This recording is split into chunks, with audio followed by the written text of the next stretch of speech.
A'udzubillahiminasyaitonirrajim. Bismillahirrahmanirrahim. Assalamualaikum warahmatullahi wabarakatuh. InsyaAllah pada kali ini saya akan berkongsi mengenai topik kecergasan di dalam bulan Ramadan.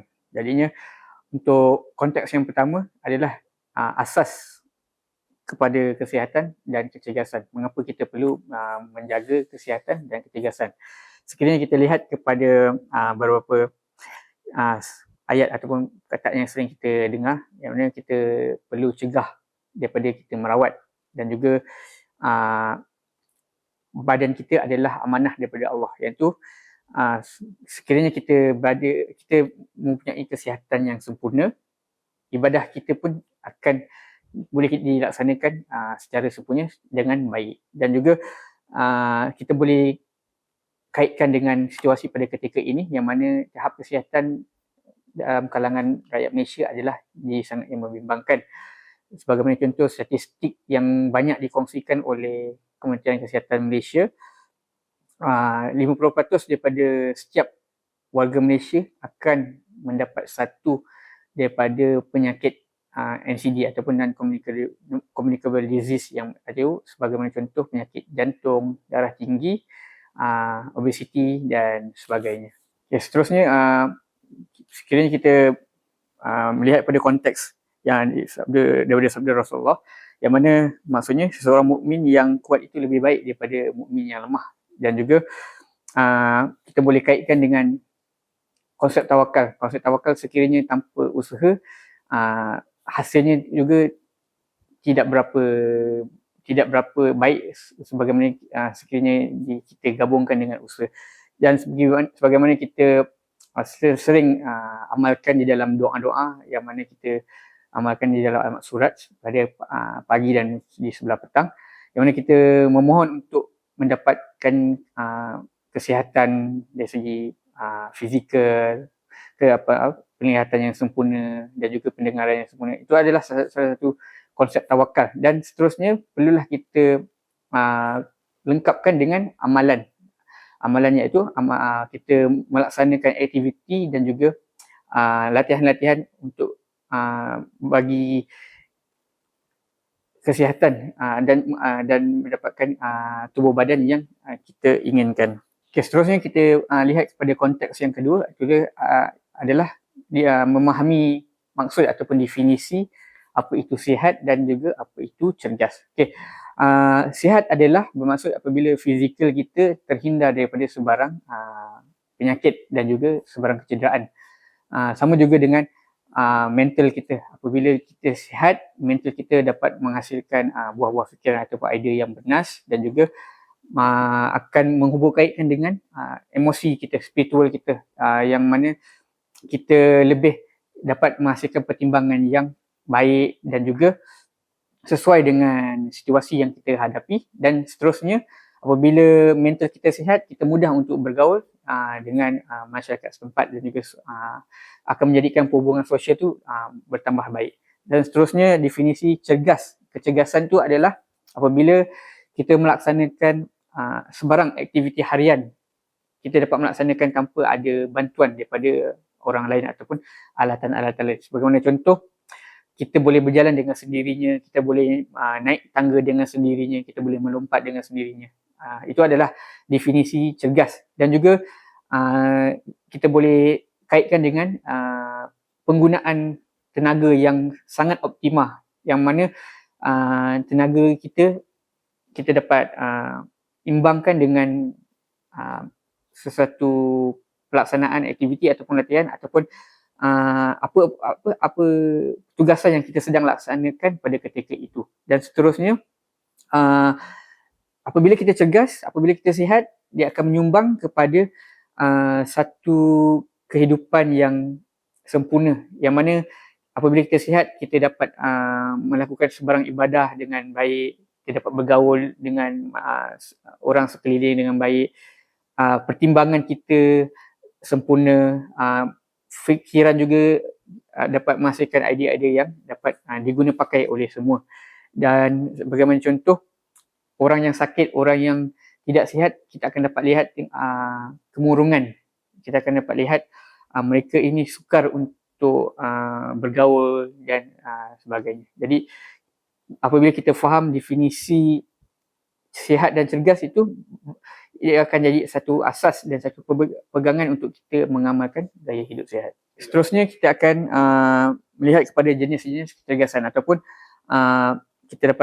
kita ingin fokus apa itu cergas. Okey, cergas ni kita boleh kaitkan dengan 5 komponen utama fizikal kita, iaitu komposisi badan, daya tahan otot, kekuatan otot, kelenturan dan juga daya tahan kardiovaskular.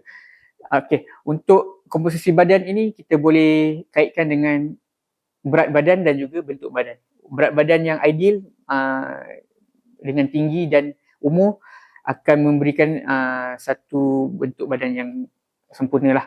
Okey, berbanding dengan individu yang tidak cergas. Dan seterusnya, daya tahan otot. Apabila kita ada sesuatu kekuatan untuk mengangkat bebanan, menolak bebanan, jadi otot kita dapat hadap sebarang tekanan dengan mudah dan kita dapat melaksanakan pergerakan tersebut tanpa ada rasa sakit dan halangan. Seterusnya, daya tahan otot. Daya tahan otot ni kita dapat bergerak, kita dapat melaksanakan sesuatu aktiviti ataupun latihan itu tanpa rasa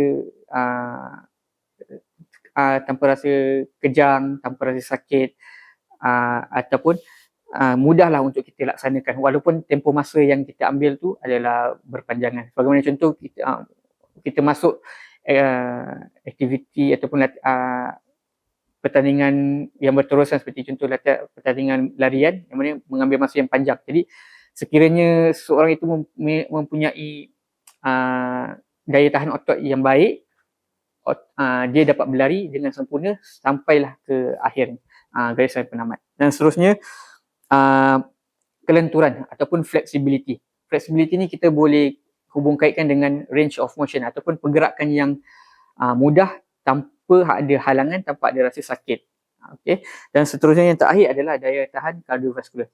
Daya tahan kardiovaskular ni kita boleh kaitkan dengan ketahanan jantung kita, ketahanan otot jantung kita, yang mana otot jantung kita ni akan menghasilkan tenaga kepada kita semasa kita laksanakan sebarang aktiviti ataupun latihan.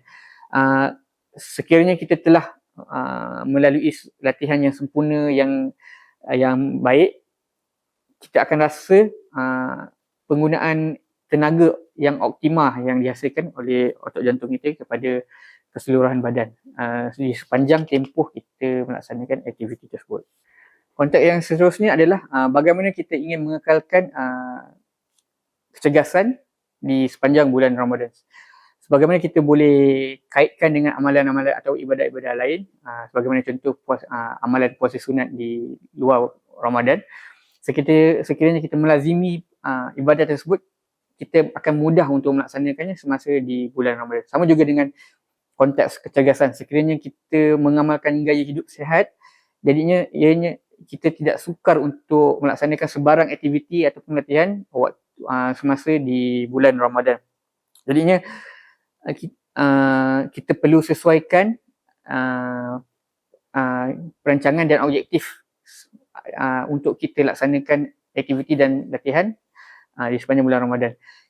Aktiviti yang ingin dilakukan adalah bersesuaian dengan apa yang kita inginkan dan juga apa yang kita boleh lakukan. Okay? Sekiranya objektif yang kita tetapkan ini jelas, pelaksanaan yang kita tetapkan boleh dilakukan, insyaAllah hasilnya kita akan dapat sama juga dengan bulan-bulan yang lain. Dan seterusnya, persediaan pelaksanaan aktiviti kecergasan di dalam bulan Ramadan ni bukan hanya tertumpu pada ketika bulan Ramadan, tetapi kita perlu sedia sebelum kita menempuh bulan Ramadan. Jadinya dengan pengalaman yang kita ada dan kelaziman yang kita sering lakukan aktiviti-aktiviti ataupun latihan kecergasan, jadinya ia mudah untuk kita sesuaikan pada ketika bulan Ramadan. Kita lihat kepada konteks kesesuaian latihan. Okay, kesesuaian latihan ini bergantung kepada keupayaan masing-masing lah, keupayaan individu tersebut. Dan pada pandangan Ana dan juga pengalaman yang Ana lalui dan dari segi pemerhatian, Ana boleh kategorikan, saya boleh kategorikan sebagai ada tiga individu, yang mana individu yang pertama ni adalah individu yang memang melazimi ataupun sering melakukan mengamalkan gaya hidup sihat walaupun bukan di bulan Ramadan. Jadinya individu ini mudah untuk melaksanakan apa jua aktiviti, apa jua latihan, menyesuaikan dengan masa dan situasi pada ketika itu untuk disesuaikan dengan aktiviti yang telah dirancang. Individu yang pertama ni tidak sukarlah untuk melaksanakan sebarang jenis bentuk aktiviti dan latihan. Okey, seterusnya adalah individu yang kedua. Individu yang kedua ni adalah individu yang mengambil peluang Ramadan untuk mendapatkan impak selepas itu. Yang mana mereka ambil Ramadan ini untuk menurunkan berat badan. Okey, bagaimana contoh di akhir Ramadan saat mereka akan dapat berat badan yang mereka inginkan. Tetapi untuk individu yang kedua ini, sekiranya tidak ada perancangan yang betul-betul terperinci, objektif yang tidak jelas dan apa yang ingin dilaksanakan, apa yang ingin dilakukan, berkemungkinan dia akan jadi tiga situasi. Situasi yang pertama, situasi yang positif lah, yang mana berat badan turun dan seterusnya konsisten untuk melakukan aktiviti ataupun latihan selepas bulan Ramadan. Situasi yang kedua, situasi yang tiada perubahan, yang mana berat badan tidak turun tetapi pelaksanaan juga kurang selepas Ramadan. Jadinya berkemungkinan ada kaitan dengan objektif dan pelaksanaan yang tidak jelas yang telah dirancang. Okay? Dan yang situasi yang ketiga ni adalah situasi yang sangat membimbangkan, yang mana berkemungkinan berat badan akan bertambah berbanding sebelum masuk Ramadan dan juga tiada sebarang inisiatif untuk diambil untuk mengurangkan ataupun untuk mengamalkan gaya hidup sihat. Jadinya kita perlulah elakkan situasi yang ketiga ini. Jadi individu yang kedua ni perlu ada satu perincian ataupun objektif yang jelas apa yang ingin mereka capai di akhir Ramadan. Dan seterusnya adalah individu yang ketiga. Individu ini sama dengan individu yang pertama, sering melazimi amalan gaya hidup sihat sebelum bulan Ramadan. Tapi pada bulan Ramadan mereka berhasrat untuk memperlahankan ataupun untuk memberhentikan, untuk memberi ruang kepada pelaksanaan ibadah-ibadah lain. Pada individu yang ketiga ni adalah hasrat mereka baik, tetapi saya syorkan untuk diteruskan amalan seperti di luar bulan Ramadan. Sebabnya kita kena ingat latihan-latihan yang kita telah tempuhi ini, dia ada tempoh masa. Sekiranya kita tinggalkan latihan ini secara berterusan, sebagaimana contoh latihan kardiovaskular, sekiranya kita tinggalkan selama 7 hari berturut-turut, ia akan kembali kepada normal, kembali kepada situasi di mana kita baru mula untuk berlatih atau melakukan aktiviti kardiovaskular. Sama juga dengan ketahanan otot yang ada hubung kait dengan latihan bebanan. Sekiranya kita tinggalkan terus-menerus selama 38 hingga 48 jam, ianya juga akan kembali kepada pada mulanya lah sebelum kita lakukan latihan bebanan tersebut. Jadi seeloknya teruskan walaupun di dalam bulan Ramadan, cuma kita perlu menyesuaikan dengan masa dan situasi yang kita ada. Kecergasan ni kita boleh samakan dengan ibadah ataupun amalan-amalan lain, yang mana ianya memerlukan satu tempoh yang berterusan ataupun konsistensi, yang mana sekiranya dilakukan dengan terus-menerus dengan perancangan yang terperinci, hasilnya juga akan kita dapat di akhir tempoh masa yang kita telah tetapkan. Okey, jadinya Di sini saya ingin guna pakai prinsip SMART, SMART, iaitu prinsip SMART ni mudah untuk semua golongan aplikasikan dalam apa jua situasi lah. Okay? Dalam situasi kecergasan ni, S tu adalah spesifik yang mana kita boleh menyentuh perancangan ataupun objektif yang jelas dan juga pelaksanaan apa yang kita ingin lakukan, bentuk aktiviti yang kita ingin lakukan dengan jelas. Kiranya objektif dan pelaksanaan ini jelas, ianya akan memberi impak yang baiklah kepada fizikal kita. Seterusnya adalah M, measurable. Benda yang kita boleh ukur. Selalunya manusia akan mudah ukur dari segi bentuk nombor lah. Okay? Sebagaimana contoh, berat badan, okay? Heart rate kita, denyutan nadi, jarak kita, berapa jarak yang kita boleh laksanakan, dan juga kalau yang mana melalui latihan bebanan ataupun gym training tu, dia akan hubung kaitkan dengan berapa bebanan yang mereka boleh angkat. Jadinya apabila ukuran ini kita boleh ukur, kita boleh nampak perubahan, ianya adalah satu benda yang akan memberi impak positif kepada amalan kita, amalan gaya hidup sihat kita. Seterusnya adalah achievable, A. Benda yang kita boleh capai, benda yang kita boleh dapat di akhir. Jadinya ia ada hubung kait dengan objektif.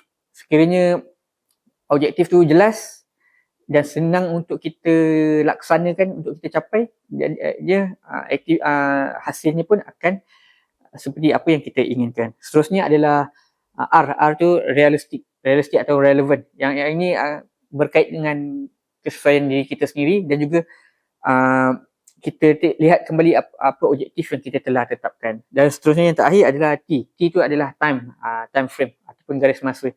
Berapa lama tempoh untuk kita ambil, sebagaimana contoh untuk kita turunkan berat badan, berapa lama kita dapat hasil yang optimal, hasil yang kita nakkan di akhirnya.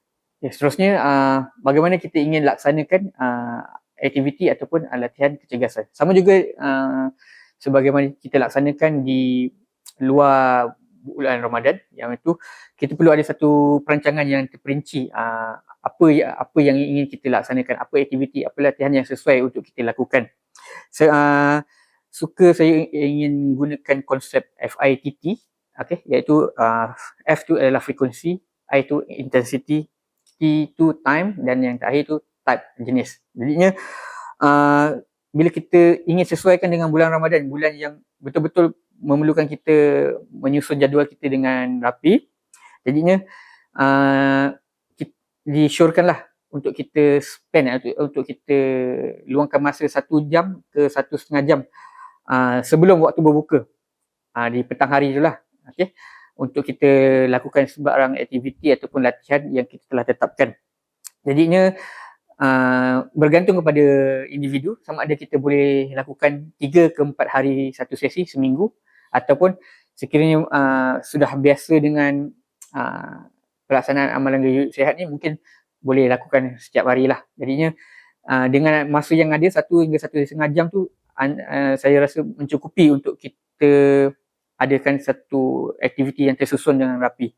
Dan seterusnya, I tu intensity. Intensity ni berkait kepada, kalau macam contoh latihan bebanan, dia berkait dengan intensity bebanan. Disyorkan untuk kita angkat 50 hingga ke 70% daripada bebanan yang kita boleh angkat, berbanding dengan di bulan-bulan di lain bulan Ramadan, iaitu kita boleh angkat kepada intensity yang maksima, mungkin 95 ke 100 intensity. Okay? Jadinya 50 hingga 70 tu dirasakan cukup dan memadai lah untuk kita di dalam bulan Ramadan. Ataupun di dalam latihan ataupun aktiviti kardio, kita mungkin boleh menggunakan istilah pacing lah, pace. Okay? Kita boleh guna pace 7 hingga 10.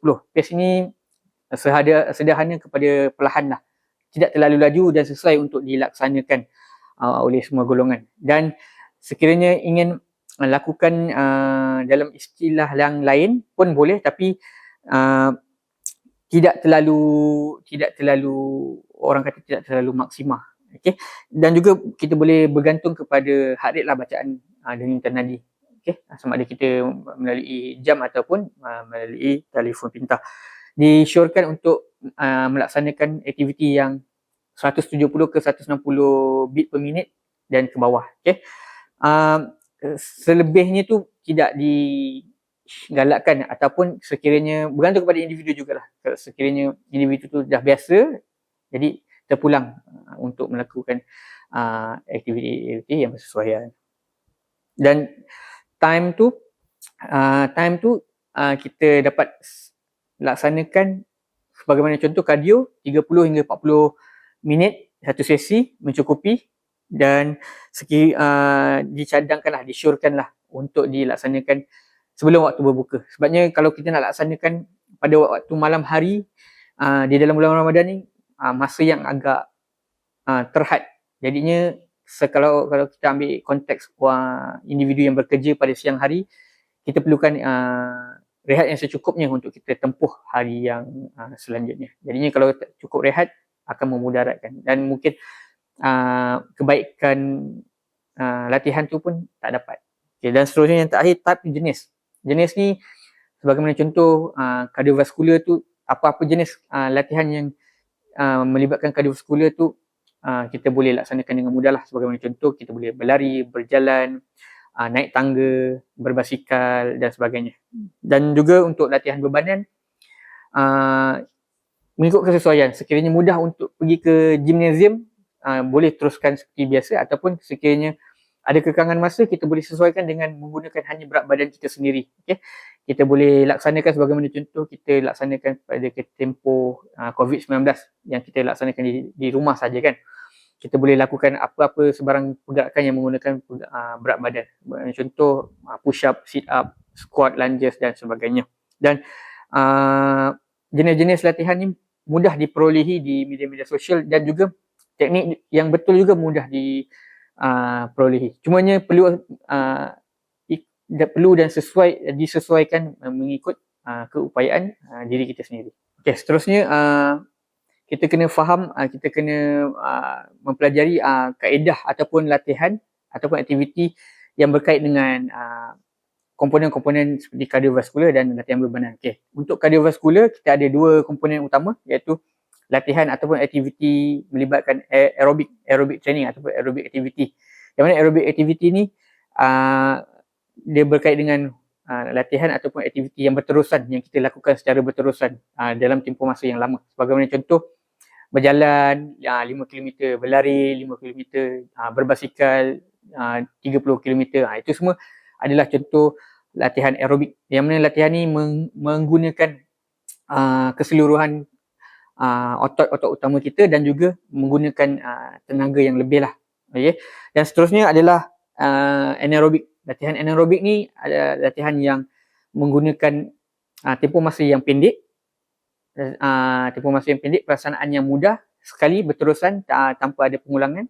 Walau bagaimanapun penggunaan tenaga tu adalah lebih tinggi berbanding dengan pelaksanaan aktiviti aerobik. Yang mana aktivitinya sebagaimana contoh, kita berlari 100 meter, kita berlari 50 meter, yang mana memerlukan kita speed kita betul-betul speed lah, kita laju betul. Ataupun kita mengangkat powerlifting. Okay? Kita betul-betul angkat satu bebanan yang dengan cepat dan pantas. Jadinya istilah anaerobik ni nampak lebih mudah pelaksanaan, tetapi sebenarnya dia menggunakan tenaga yang lebih banyak berbanding dengan latihan aerobik. Untuk latihan bebanan ataupun weight training ataupun strength training, sebagaimana yang saya sentuh tadi, kita sama ada kita boleh laksanakan di gimnasium menggunakan peralatan-peralatan yang ada, ataupun kita gunakan berat badan kita untuk laksanakan pergerakan-pergerakan yang sesuai. Okay, jadinya dia bergantung kepada kesesuaian apa yang kita ada lah pada ketika itu, dan juga masa yang kita ada. Jadinya kalau kita mudah untuk ke gimnasium, tak mengambil banyak masa, boleh teruskan. Jadi kalau macam contoh kita tak ada masa, kita boleh lakukan di rumah dengan menggunakan hanya berat badan. Dan juga semasa bulan Ramadan ni, kita perlu imbangkanlah dari segi berat badan, latihan berbadan ni dia berkait dengan reps, repetition dan juga sets. Jadi di dalam bulan Ramadan ni kita boleh imbang dari segi pengurangan reps ataupun boleh lebih reps tapi kita kurangkan bebanan yang kita angkat, ataupun boleh lebih bebanan kita kurangkan reps. Jadinya kita kena seimbang dekat situ. Kita kena pandai mengimbangi intensiti itulah yang seperti yang saya syorkan sebelum ni, ialah 50 hingga 70% bebanan semasa bulan Ramadan. Bukan kata tak boleh lebih, tapi mengikut kesesuaian individu, diri kita sendiri. Dan juga kita boleh fokus lah. Bagaimana contoh kalau di luar bulan Ramadan, mungkin kita boleh satu sesi tu kita boleh fokus pada banyak masa group. Tapi di bulan Ramadan ni kita fokus hanya satu sesi tu kita fokus untuk certain masa group. Jadinya tidaklah terlalu berat, tidaklah terlalu beban dan tidaklah terlalu lama untuk satu-satu masa latihan bebanan tersebut. Untuk aktiviti ataupun latihan kelenturan ataupun flexibility training. Okay, selalunya kita masukkan komponen flexibility ni di dalam aktiviti warm up lah. Tapi seeloknya kita ada satu sesi khas untuk kita lakukan latihan kelenturan ataupun flexibility training. Ini untuk kita fokus kepada pembangunan pergerakan otot-otot kita lah. Sekiranya kelenturan tu baik, maksudnya setiap pergerakan tu tiada halangan untuk kita lakukan. Dan juga kelenturan ni penting untuk kita elakkan sebarang kecederaan. Jadi bila otot kita ataupun ligamen kita mudah lentur, jadi sebarang pergerakan tu mudah dilaksanakan dan berkemungkinan kecederaan yang boleh kita dapat pun dapat dikurangkan. Dan yang terakhir adalah gabungan latihan antara latihan bebanan dan juga latihan kardiovaskular yang dikenali sebagai HIIT, iaitu High Intensity Interval Training, yang mana ada elemen latihan bebanan dan diselitkan juga dengan komponen kardiovaskular. Latihan ini amat digalakkan sekiranya kita mempunyai masa yang sangat rehat lah. Latihan ini tak mengambil masa yang lama, cumanya sekali lagi apabila melibatkan dengan latihan bebanan ni, kita perlulah mengimbangi intensiti tu. Maksudnya dari segi pelaksanaan, dari segi repetition, dari segi pengulangan set tu tidaklah terlalu banyak dan tidaklah terlalu berat untuk kita angkat untuk latihan bebanan. Amalan gaya hidup sihat dan juga pelaksanaan aktiviti kecergasan ni sama seperti ibadah-ibadah yang kita laksanakan yang lainnya, yang mana perlu ada satu urutan yang teratur, perlu ada satu perancangan yang betul-betul kita susun untuk kita dapatkan impact yang positif ataupun hasil yang kita inginkan. Okay. Dalam setiap pelaksanaan aktiviti kecergasan ataupun latihan kecergasan, kita perlulah mulakan dengan sesi warm up. Okay. Warm up ni untuk kita bagi pendedahan kepada kita punya fizikal untuk bersedia melakukan aktiviti utama. Disyorkan untuk kita lakukan selama 3 minit, 5 minit ataupun 10 minit berdasarkan aktiviti ataupun latihan yang kita ingin lakukan. Dan pada warm up, sesi warm up ni kita boleh fokus kepada otot yang kita ingin gunakan. Sebagaimana contoh, kita ingin berlari, kita lebihkanlah untuk otot-otot kaki dan juga otot-otot pinggul dan sebagainya. Dan seterusnya boleh kita ke fasa aktiviti utama. Bagaimana yang disyorkan adalah kita lakukan selama 30 hingga 40 minit memadai untuk satu latihan kardiovaskular, ataupun 50 hingga 70% untuk latihan bebanan. Memadai untuk kita laksanakan ketika bulan Ramadan dan tidak terlalu tinggi beban dia. Dan seterusnya di akhir kita kena lengkapkan aktiviti ini dengan cooling down. Okay. Cooling down ni objektif dia adalah untuk kita kembalikan otot yang kita telah gunakan semasa aktiviti utama tu kepada asal. Bagaimana contoh, kalau banyak kita gunakan semasa berlari, kita banyak gunakan otot tu semasa berlari, kita perlu regangkan dan kembalikan otot tu kepada keadaan asal untuk elak daripada mendapat kecederaan. Amalan gaya hidup sihat ni tidak juga ke arah kepada pelaksanaan aktiviti kecergasan ataupun latihan, tetapi ianya perlu dilengkapi dengan pemakanan yang seimbang. Bagaimana contoh kajian-kajian yang telah dilaksanakan, sumbangan kepada hasil yang diinginkan dalam amalan gaya hidup sihat ni adalah daripada pengambilan makanan yang seimbang, iaitu pemakanan yang disyorkanlah oleh Kementerian Kesihatan ataupun berdasarkan individu itu sendiri. Di dalam konteks Ramadan ni berbeza dengan bulan-bulan lain yang mana kita hanya makan ketika bersahur dan juga berbuka ataupun ada tambahan semasa moreh. Tapi kita perlu imbang sama seperti bulan yang sebelumnya. Sebagaimana contoh, pada hari itu sekiranya kita ada perancang untuk laksanakan aktiviti ataupun latihan, kita perlulah makan lebih sikit pada waktu sahur. Makan lebih sikit dan juga banyakkan minum air, kurangkan minum air yang bergula, air yang berkafein. Ini semua akan menyumbang kepada mengurangkan faedah-faedah yang boleh kita laksanakan sesuatu aktiviti ataupun latihan. Dan juga semasa waktu berbuka, kita sekiranya kita telah lalui latihan ataupun aktiviti sebelumnya, kita haruslah ambil makanan sedikit lebih untuk kita menampung ataupun untuk kita ganti balik apa yang kita telah gunakan semasa aktiviti ataupun latihan tadi. Dan kita perlu imbang lah, tidak terlalu banyak dan tidaklah terlalu kurang. Dan kedua-dua ini akan memudaratkan lah, sama ada dia akan memberi impak yang tidak baik kepada tubuh badan kita ataupun dia akan menyumbang kepada lebihan berat badan ataupun menyumbang kepada kurangnya keberkesanan aktiviti ataupun latihan yang kita lakukan. Dan juga amalan untuk meminum air mineral ataupun air masak, air kosong ni perlu diteruskanlah, bukan saja bulan-bulan di luar bulan Ramadan, tapi di dalam bulan Ramadan pun perlu diteruskan, perlu diimbangkan. Sebabnya pengambilan minum air yang mencukupi ni menyumbang kepada penghasilan tenaga yang baik kepada fizikal kita.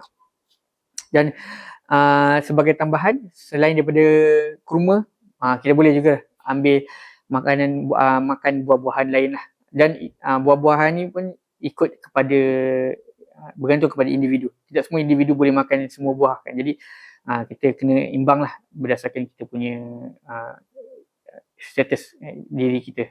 Akhirnya ilmu tanpa amal akan mendatangkan satu perkara yang tidak lengkap. Jadinya sama juga dengan konteks mengamal gaya hidup sihat. Walaupun di dalam bulan Ramadan kita perlu ada satu objektif ataupun pelaksanaan yang jelas untuk sama ada kita tidak hilang apa yang kita telah dapat di luar Ramadan, dan juga kita boleh tambah baik semasa di dalam bulan Ramadan. Dan di akhirnya diharapkan kita dapat laksanakanlah ibadah berpuasa, termasuklah amalan gaya hidup sihat ni seperti bulan-bulan biasa tanpa ada halangan, dan mengharapkan ianya mendapat ganjaran yang lebih lah daripada apa yang kita amalkan di luar bulan Ramadan.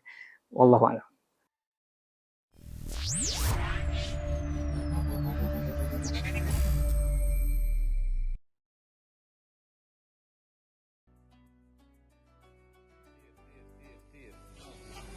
العكس كان عكس ابو حسن اليافطه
نشكر مؤسسة حلوان من ماليزيا الصديقة على ما تقدمه من مجهود في إغاثة الشعب الفلسطيني وتقديم وجبات الإفطار للصائمين، ونتمنى من الله عز وجل أن يكون هذا العمل في ميزان حسناتهم، وبارك الله فيهم على هذا المجهود الطيب والمبارك.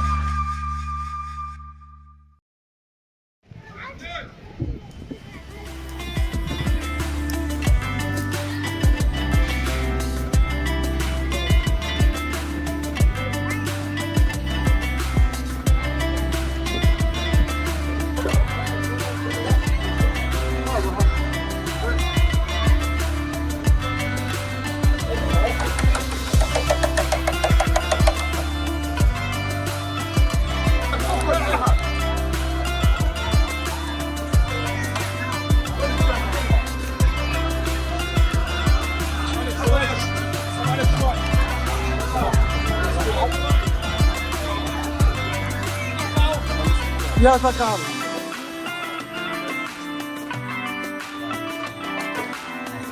لا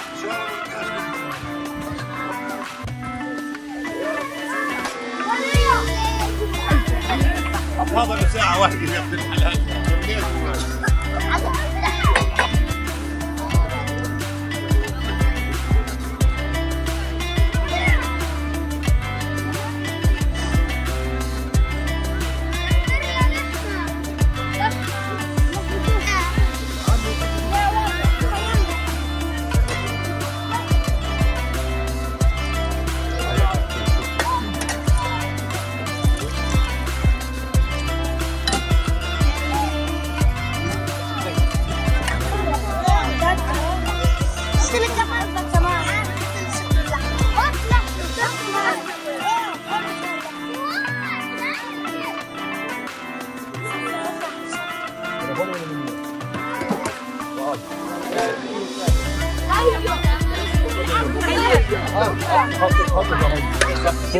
ديري بالك والله خذ الخمس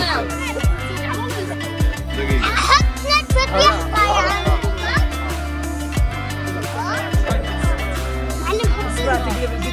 امسك محمد بسم الله الرحمن الرحيم. نقوم اليوم بتنفيذ القدور، ذلك لتوزيعها على الإخوة النازحين والمشردين جراء الحرب الهمجية على شعبنا الفلسطيني المرابط. نشكر جمعية حلوان التي قامت بتقديم هذا الدعم الكريم، وبارك الله في جهودهم وجعل ذلك في موازين حسناتهم يوم القيامة.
Bismillahirrahmanirrahim. Alhamdulillahirabbil alamin wassalatu wassalamu ala asyrafil anbiya'i wal mursalin wa ala alihi wa sahbihi ajma'in.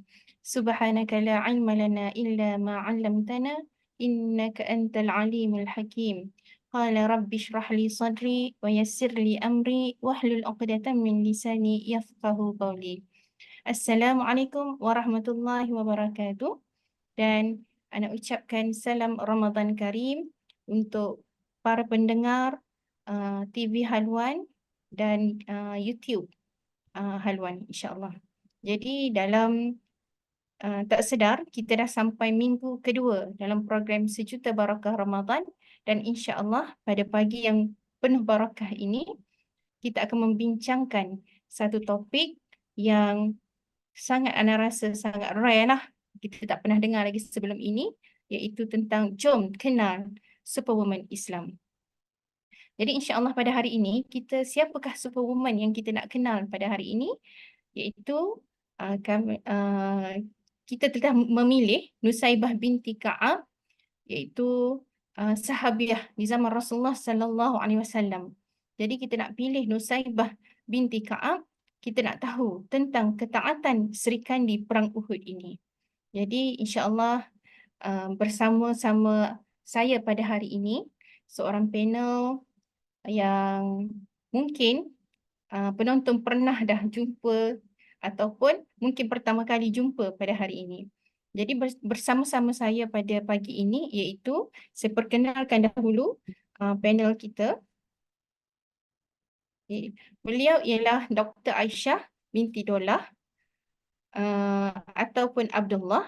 Beliau dari Terengganu, sekarang menetap di Kampung Bukit Tok Beng, Kuala Nerus. Beliau telah berkahwin dan mempunyai 4 orang cahaya mata lelaki, dan sekarang beliau merupakan pensyarah di Universiti Malaysia Terengganu dari tahun 2016 sehingga sekarang di Jabatan Kenegaraan dan Ketamadunan Pusat Pendidikan Asas dan Lanjutan UMT. Beliau juga menyandang jawatan sebagai pengerusi Biro IPT Terengganu dan Timbalan Biro Hal Wanita Terengganu. Jadi insyaAllah itu serba sedikit tentang Dr. Aisyah.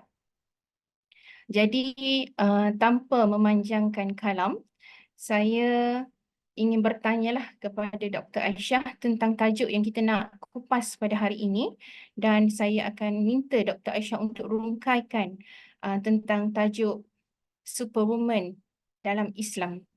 Okay, insyaAllah.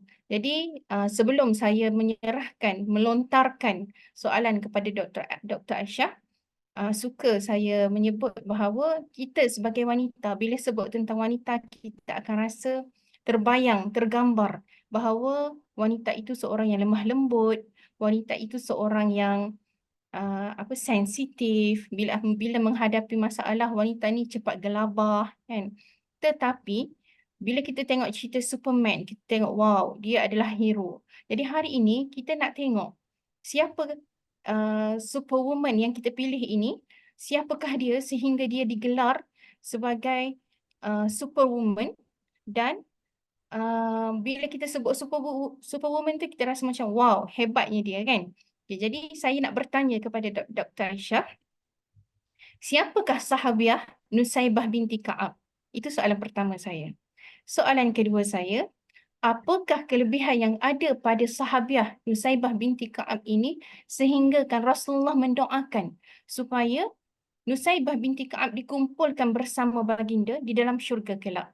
Dan yang ketiga, bolehkah doktor kongsikan kepada kami tips atau cara bagaimana untuk kita para wanita ini menjadi seperti Nusaibah binti Ka'ab?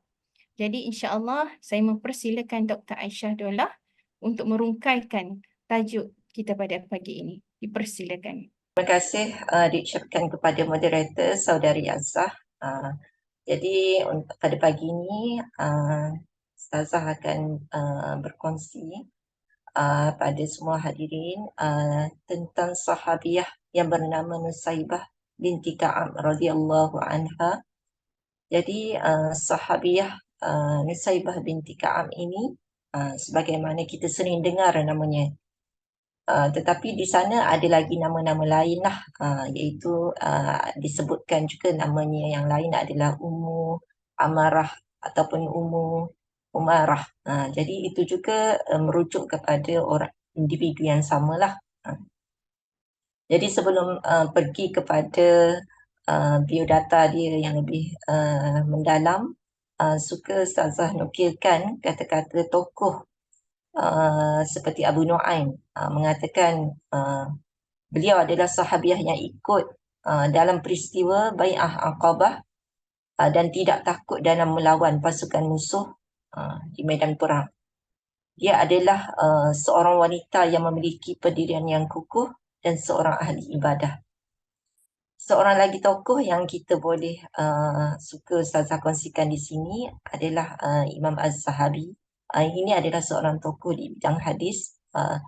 Jadi bila Ustazah setiap kali nak cari biodata seseorang tokoh, biasanya sebab dia juga adalah seorang perawi hadis, jadi kita mengambil kata-kata tokoh dalam bidang tersebutlah. Imam Az-Zahabi mengatakan bahawa Ummu Umarah ataupun Nusaibah ini adalah wanita yang mulia dan seorang pejuang. Dia adalah dari kalangan Ansar, dari suku Khazraj, daripada keluarga Najjar, ataupun daripada keturunan Mazini,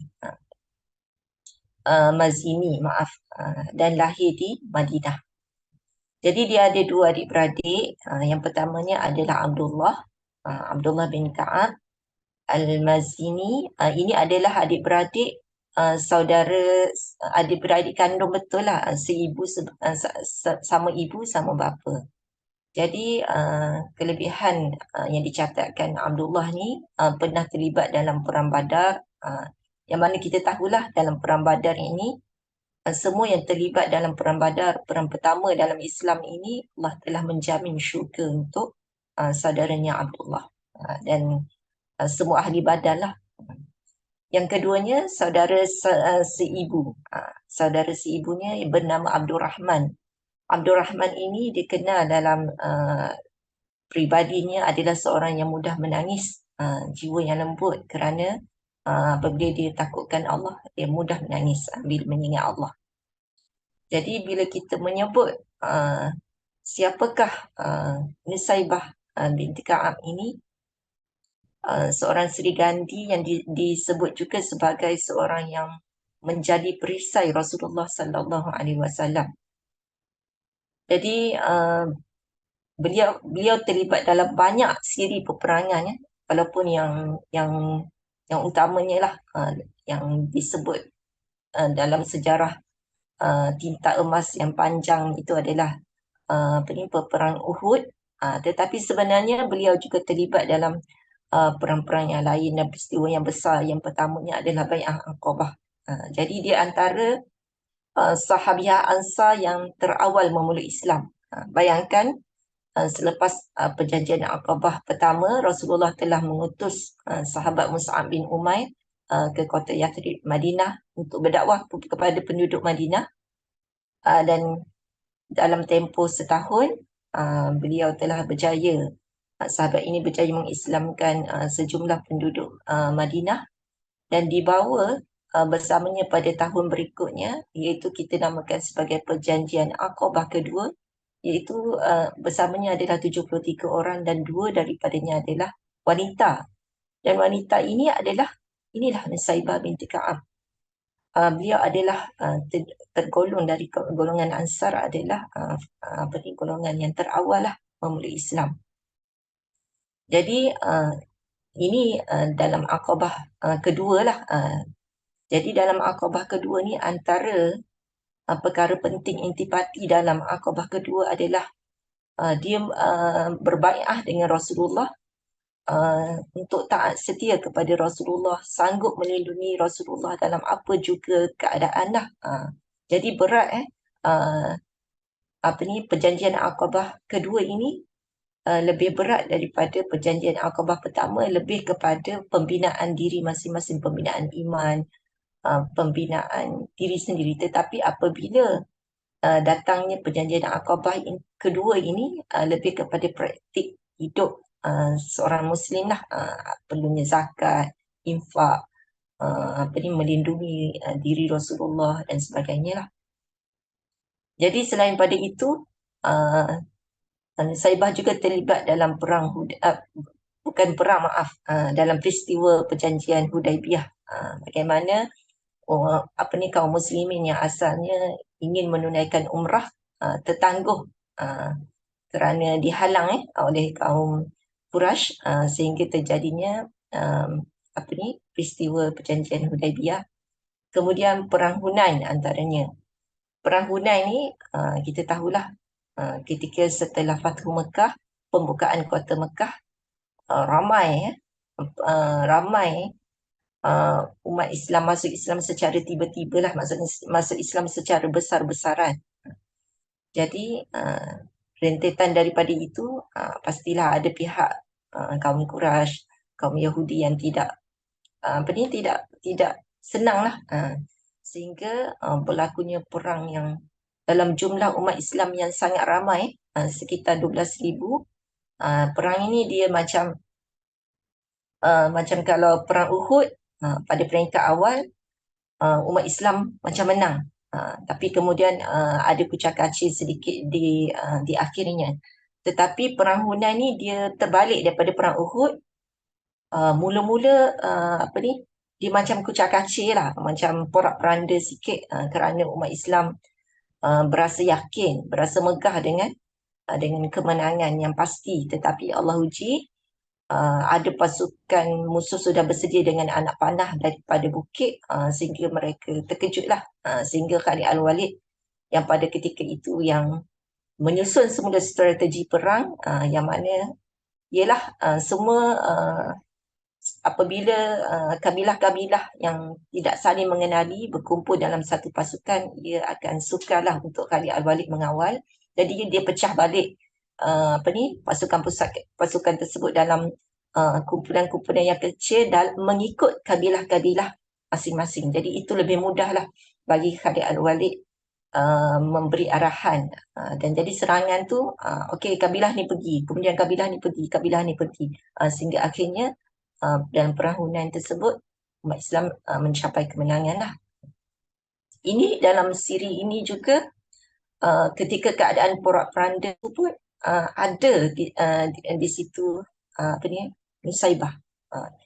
Peranan Nusaibah pada ketika itu sama seperti peranannya ketika di perang Uhud. Dia berada di samping Rasulullah. Ketika keadaan yang cemas, tentera kacau bilau, lari masing-masing nak selamatkan diri, Nusaibah bin Ka'ab tetap setia berada di samping Rasulullah bersama anaknya, bersama suaminya.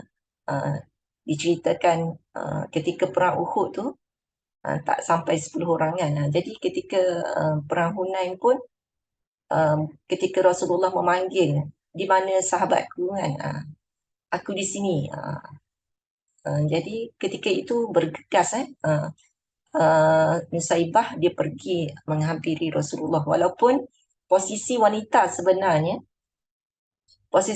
dalam peperangan sebenarnya bukan mengangkat senjata, tetapi apa yang dilakukan oleh Nusaibah adalah sesuatu yang di luar kebiasaan. Dia berani mengambil risiko, mengambil tindakan dalam keadaan terdesak. Yang mana wanita dalam semua siri peperangan Islam, tugas mereka adalah bahagian logistik lah, perubatan, beri minuman, perawatan kepada ahli pasukan yang tercedera dan sebagainya lah.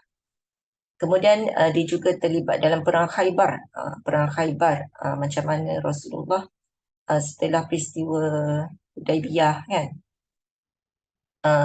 berlakunya perang Khaybar.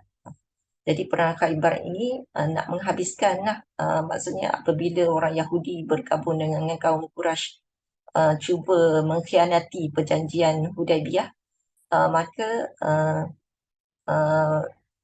Nusaibah bersama 20 orang wanita, dicatatkan ada 20 wanita, dan Nusaibah ni termasuk dalam wanita tersebutlah yang menyertai peperangan yang genting jugalah, sehingga Rasulullah ketika perang Khaybar, Rasulullah berkata hanya yang sanggup mati syahid saja layak untuk pergi menyertai perang Khaybar. Dan Ummu Umarah ataupun Saibah ini sanggup menyertai peperangan ini. Kemudian perang yang terakhir sebelum itu Fathu Mekah juga dia sertai. Kemudian perang Yamamah.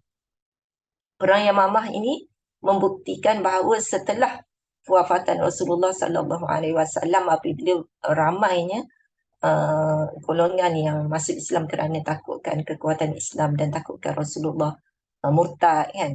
Jadi ketika Saidina Abu Bakar khalifah pada masa tersebut mengambil keputusan untuk memerangi golongan yang murtad, golongan yang enggan membayar zakat dan sebagainya. Pada ketika itu Nusaibah bukanlah muda lagi, dia berusia 60 tahun kan. Ustazah sekarang ni usia 40 tahun. Kita rasa beza masa kita 20-an, 30-an, 40-an. Orang yang 50-an kata 40 muda lagi. 50 nanti rasalah macam mana kan. Orang 60 kata pada 50, nanti 60 rasalah macam mana. Jadi pada ketika ini, Nusaibah ketika perang Yamamah, dia minta izin dengan Saidina Abu Bakar, dia nak sertai juga perang Yamamah kan. Kerana dia pernah semasa hayat Rasulullah, dia pernah berjanjilah dia nak sertai semua peperangan. Dia akan buat sehabis baik, ketaatan dia tidak berbelah bagi daripada perjanjian Aqabah kedua tu sampai ke akhir nyawa dia lah. Kita kata perang Yamamah tu berlaku pada berlaku pada tahun ke-12 Hijrah, dan dia wafat pada tahun ke-13 Hijrah. Kiranya selagi hayat dikandung badan, selagi itulah kita tengok Sri Kandi Nusaibah binti Ka'ab ni, dia akan cuba jugalah mencari ikhtiar untuk melibatkan diri, memberi sumbangan yang sebaiknya lah untuk agama Allah kan. Jadi antara pengorbanan dia yang kita boleh tengok antaranya adalah sampai semasa perang Yamamah ni, dia sampai tangan dia terpotong. Pun dia gembira apabila umat Islam mencapai kemenangan, dia gembira sehingga dia terlupa bahawa tangan dia ni terpotong. Dia ketika perang Uhud mengalami luka yang sangat besar, sehingga dicatatkan 13 luka. Masa perang Yamamah 11 luka. Dan beliau juga selain daripada banyak terlibat dalam siri peperangan, beliau juga adalah seorang perawi hadis. Jadi semasa jahiliah, Nusaibah binti Ka'ab sebelum dia memeluk Islam, dia telah berkahwin dengan Zaid bin Asim. Ini juga daripada suku kaum dia lah, iaitu suku kaum Khazraj, daripada Salasilah Al-Mazini dan juga An-Najjar lah. Kemudian beliau daripada perkahwinan pertamanya, dia telah mendapat 2 orang anak, iaitu Abdullah dan juga Habib. Jadi ketika dia pergi masa Aqabah, perjanjian Aqabah tu dibawa ni Abdullah dengan Habib, dan dalam siri peperangan Uhud pun dibawa.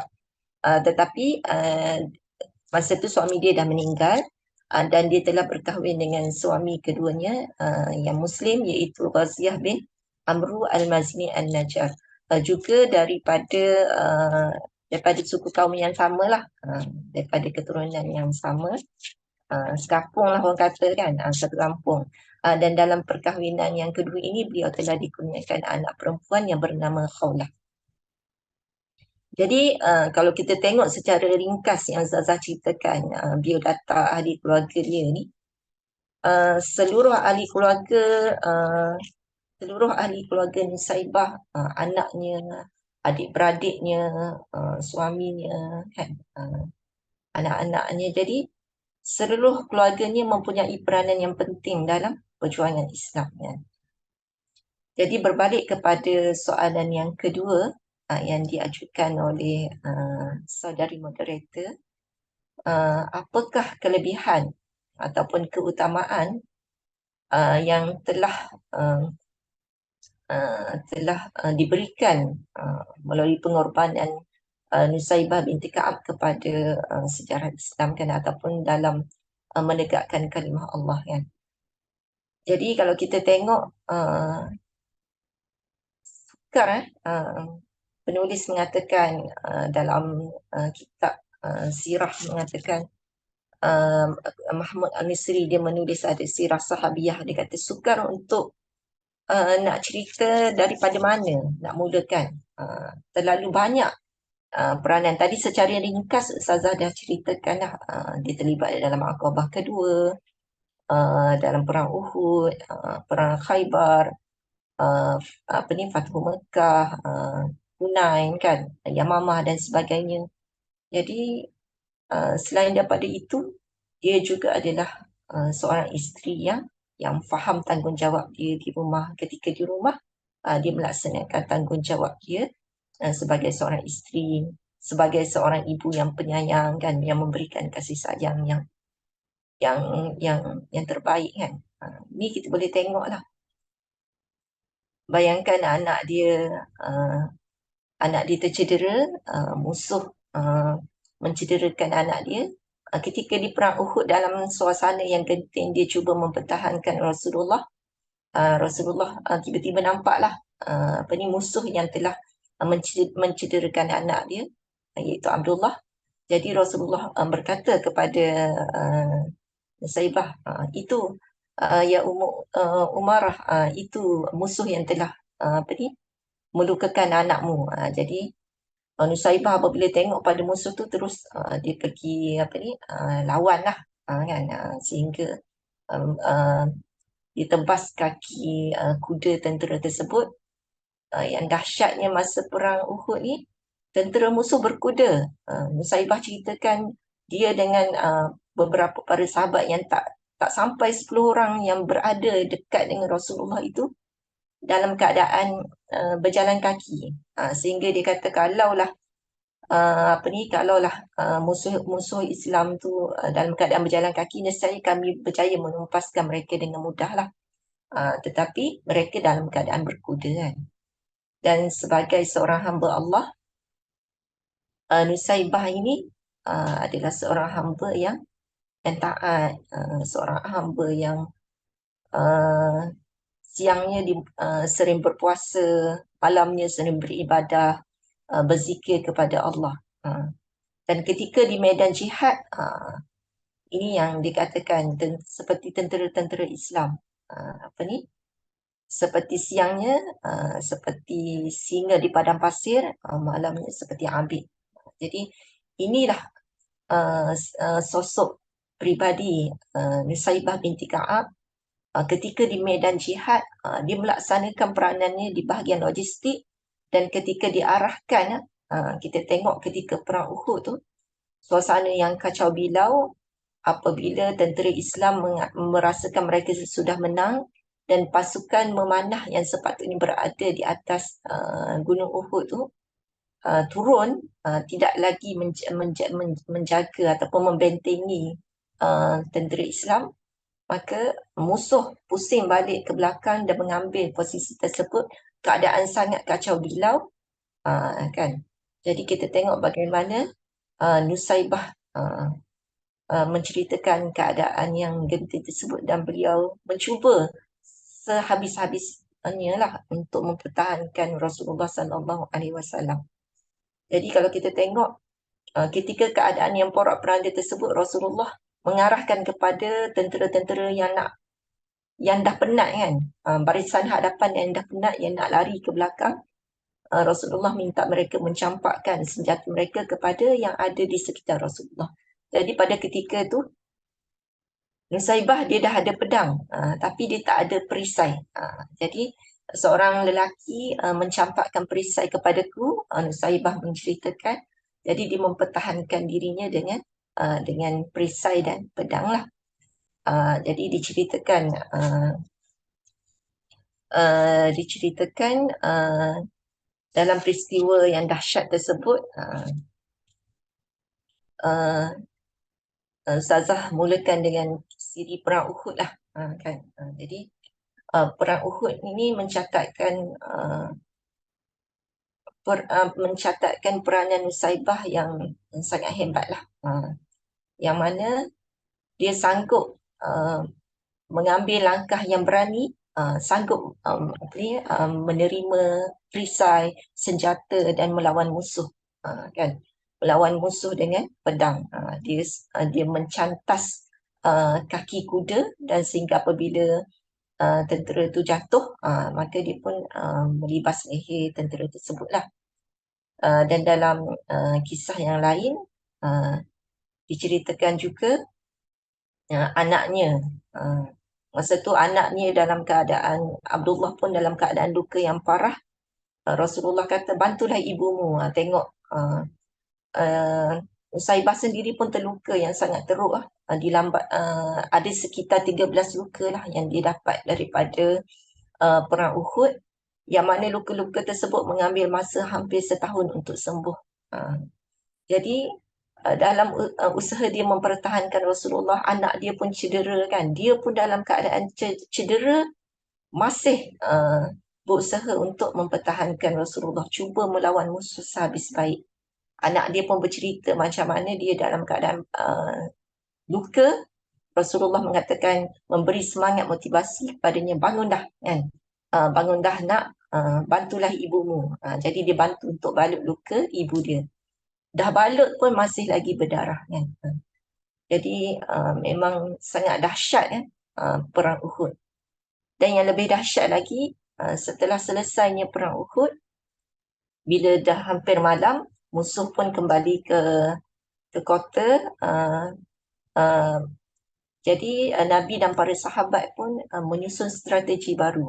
Nabi telah mengarahkan orang-orang yang kuat, maksudnya orang-orang yang sanggup, siapa yang sanggup untuk bersama dengan baginda sallallahu alaihi wasallam ke suatu tempat yang dipanggil Hamra Asad. Bayangkan, penat satu hal, luka-luka yang bukan sedikit, luka yang besar, yang memakan masa sampai setahun. Kalau ibarat kita hari ini, MC lah, kalau jumpa doktor ni mungkin MC berbulan-bulan lah. Tetapi apa pilihan yang dipilih oleh Nusaibah dalam keadaan luka yang sangat parah? Beliau memilih untuk bergabung dengan Rasulullah dan para sahabat untuk ke Hamra Asad. Jadi mana-mana sahabat yang ibaratnya luka lama tak sembuh lagi, bersedia untuk menerima luka-luka baru, kan. Tapi kita tengok bagaimana strategi peperangan Rasulullah. Rasulullah tahu dalam perang Uhud, sahabat-sahabat sangat sedih. Yang awalnya mereka dah menang dalam perang Badar, yang pada peringkat awalnya rasa mereka dah hampir menang dalam perang Uhud. Tetapi sebenarnya perang Uhud ni nak kata kalah, tidaklah kalah, tapi lebih kepada seri lah, sengit, sangat sengit.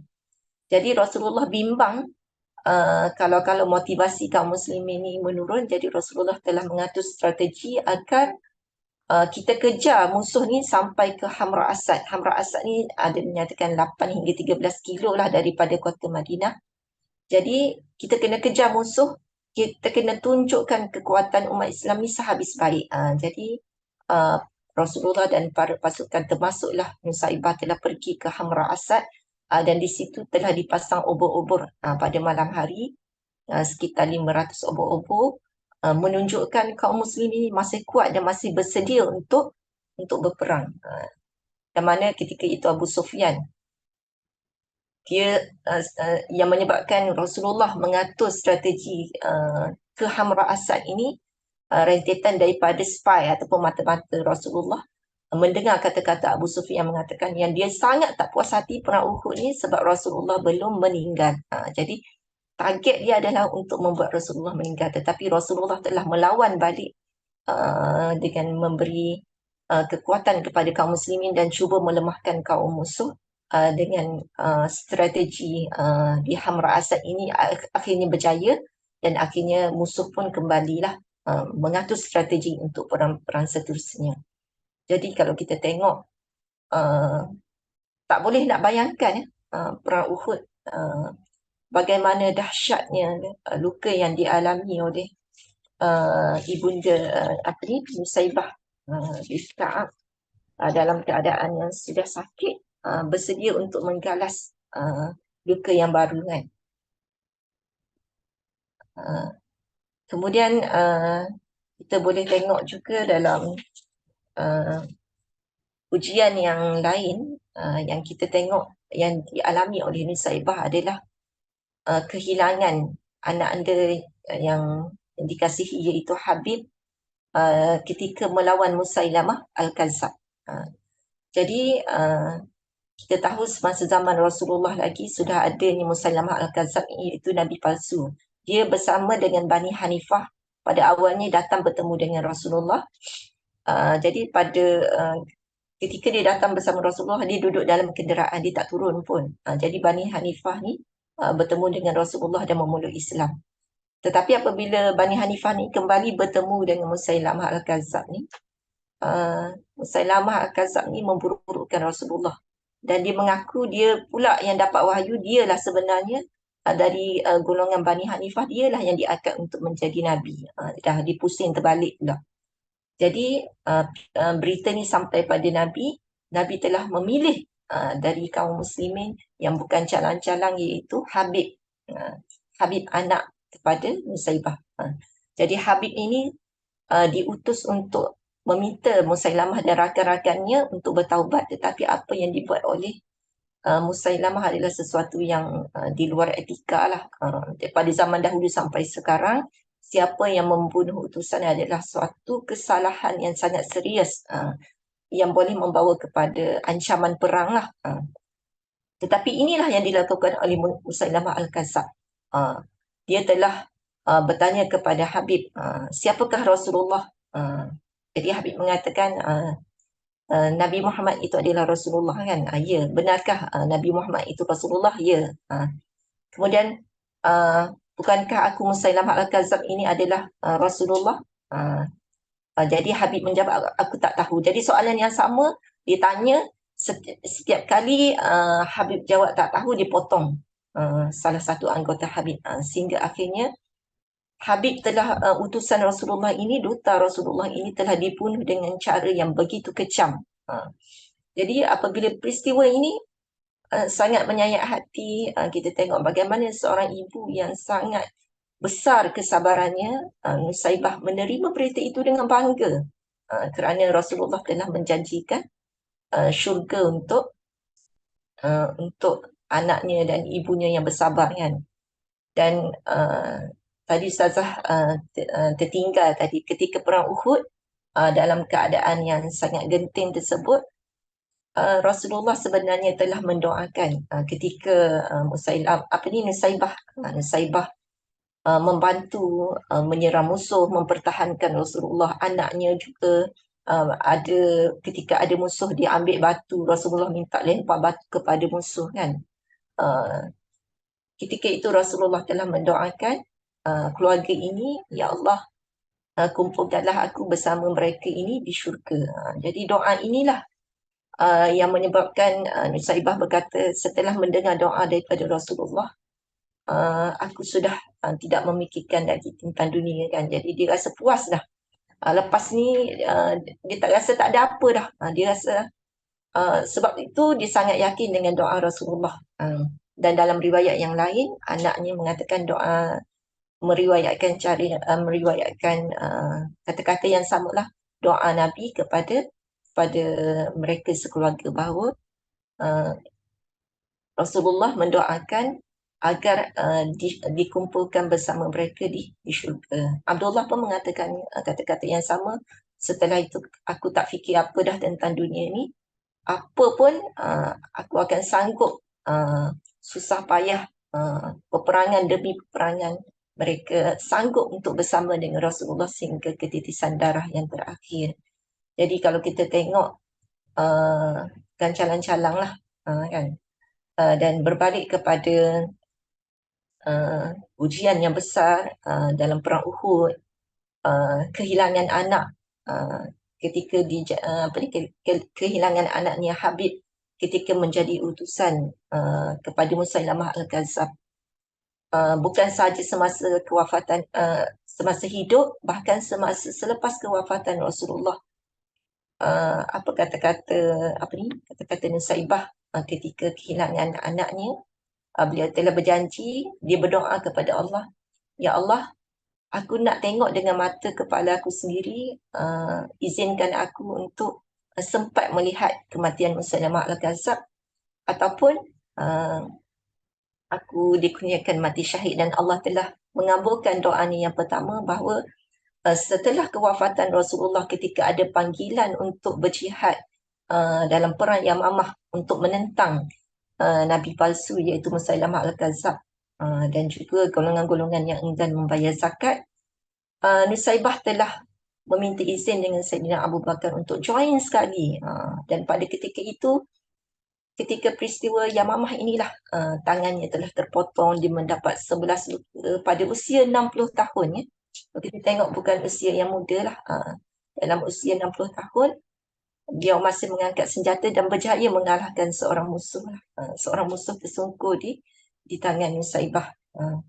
Dan dia sangat puas hati apabila dia mendapat berita Musailamah Al-Kadzab. Dia menyaksikan sendiri bagaimana Musailamah Al-Kadzab telah terbunuh. Jadi kalau kita tengok pengorbanan dia daripada awal sampai akhir, konsisten, istiqamah. Jadi kalau kita tengok daripada kisah yang Ustazah ceritakan tadi, daripada siri-siri pengorbanan, siri-siri peperangan, siri-siri akrabnya Nusaibah binti Ka'ab ini dengan Rasulullah SAW, dengan pengorbanan yang bukan, istilah hari ini kita kata bukan kaleng-kaleng lah, maksudnya sangat luar biasa pengorbanan yang dilalui oleh bukan sahaja Nusaibah tetapi seluruh keluarganya.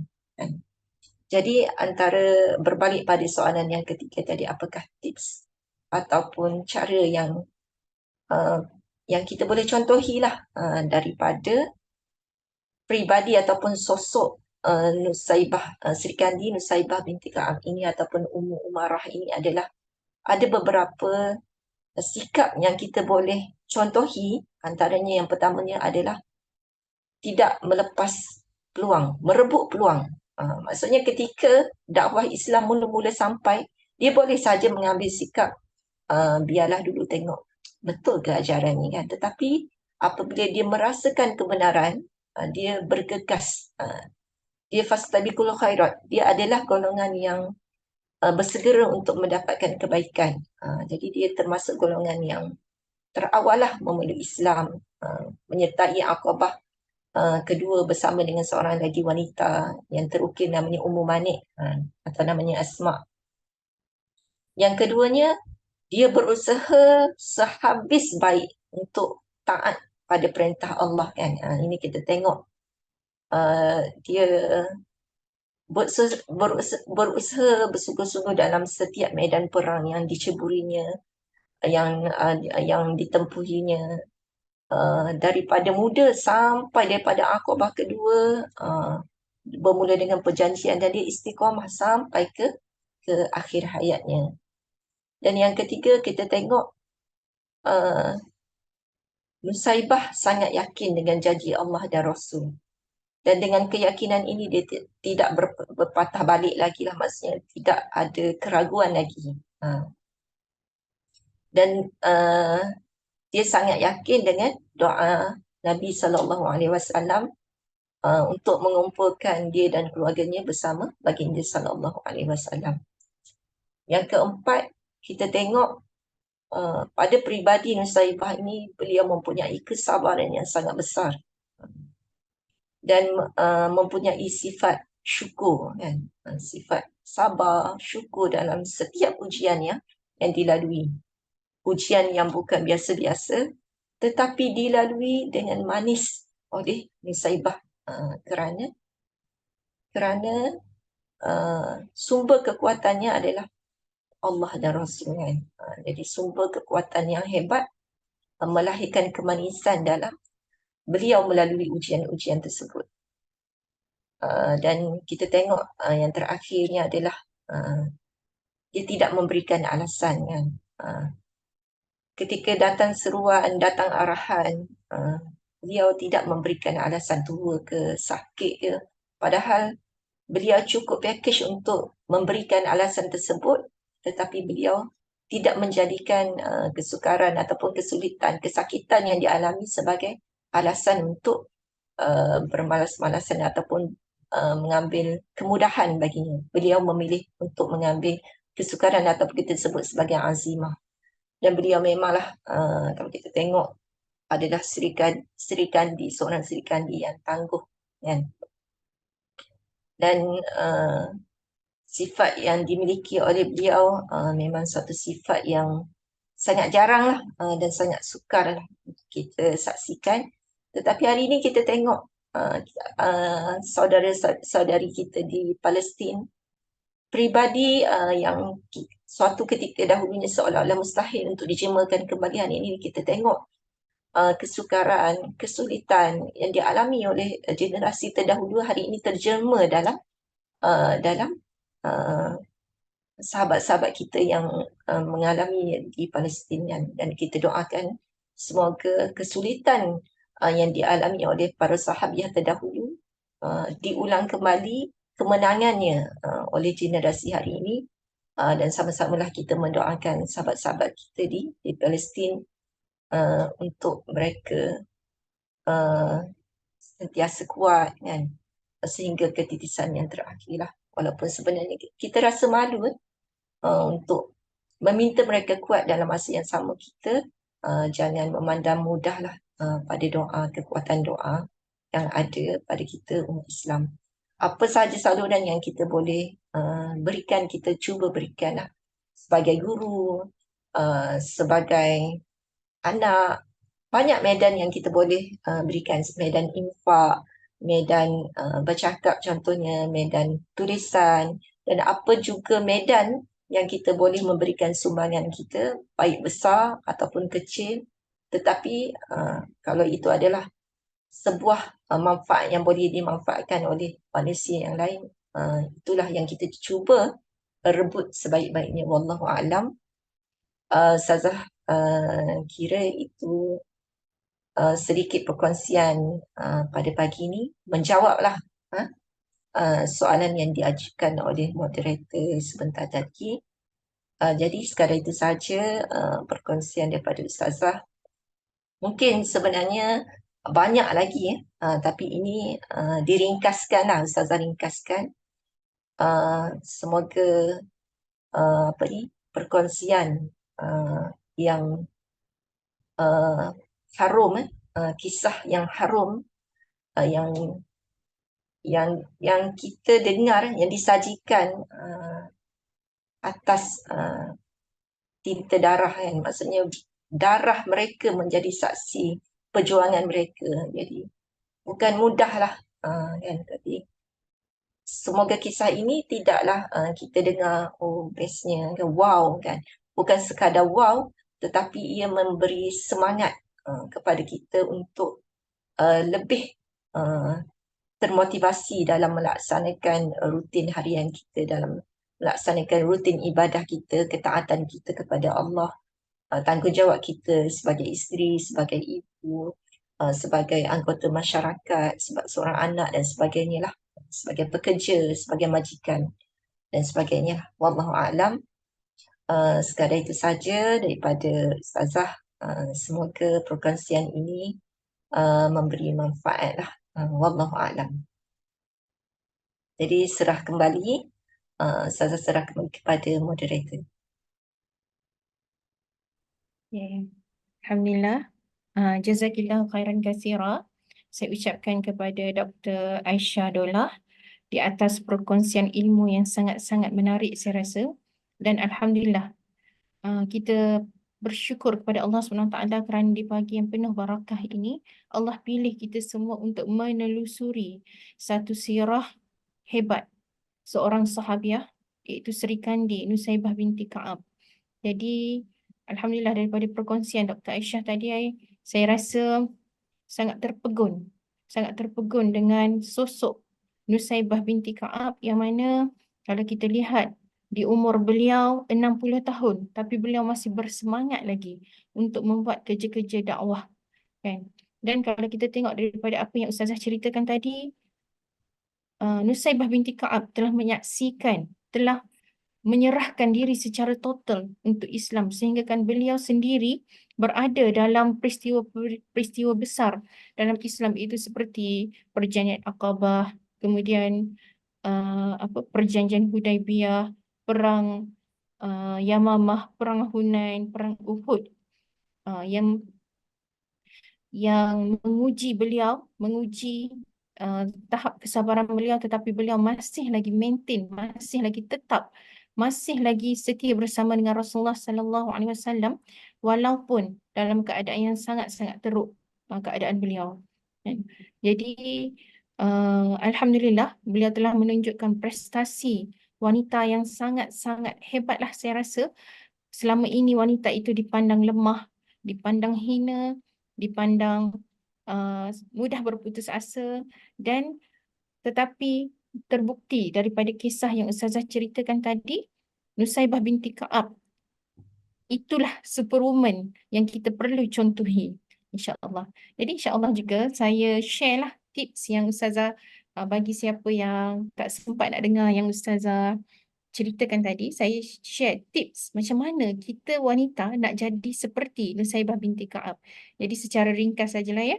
Yang pertama sekali kita perlu merebut peluang. Ustazah kata kita kena bersegera dalam membuat kebaikan. Dan kebaikan yang datang kita rasa macam beratnya nak buat kan. Tapi sebenarnya itu adalah peluang yang Allah bagi pada kita.